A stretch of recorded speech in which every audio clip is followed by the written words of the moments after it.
in 1995. So I spent from 1993 to 1995 just anxious because I knew I had to do this, right? There's not a choice. Once you look, you can't unlook. And 1995, I get a call late one night from my sister-in-law, Sherry, who told me my 9-year-old nephew, Andrew, had attacked a little girl on the baseball field for no particular reason. And I'm like, what? And she said, Danny, he's different. He's mean. He doesn't smile anymore. I went into his room today and found 2 pictures he had drawn. One of them, he was hanging from a tree.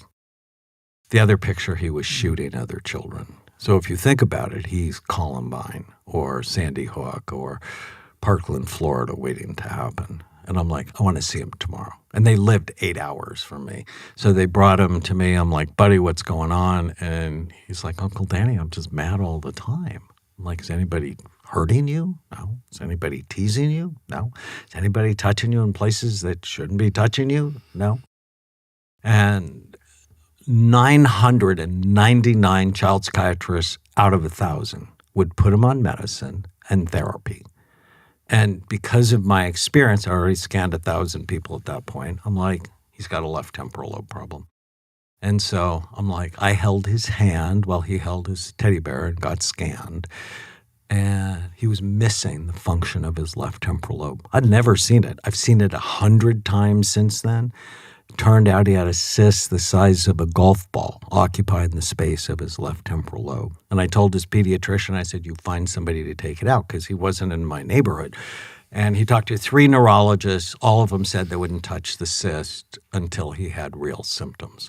At which point I lost my mind and I start screaming at the pediatrician. I have a homicidal, suicidal child who attacks people for no reason. What do you mean real symptoms?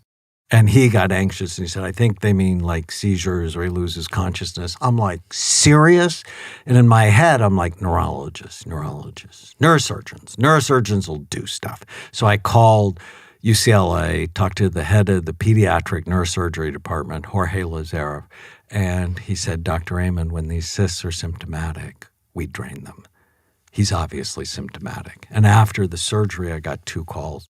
One from my sister-in-law who said the surgery went really well, and when Andrew woke up, he smiled at her. She said, Danny, he's not smiled for a year. And then I got a call from Dr. Lazarev who said, oh my God, Dr. Amen, that cyst was so aggressive that put so much pressure on Andrew's brain that thinned the bone over his left temporal lobe. So his skull had been thinned.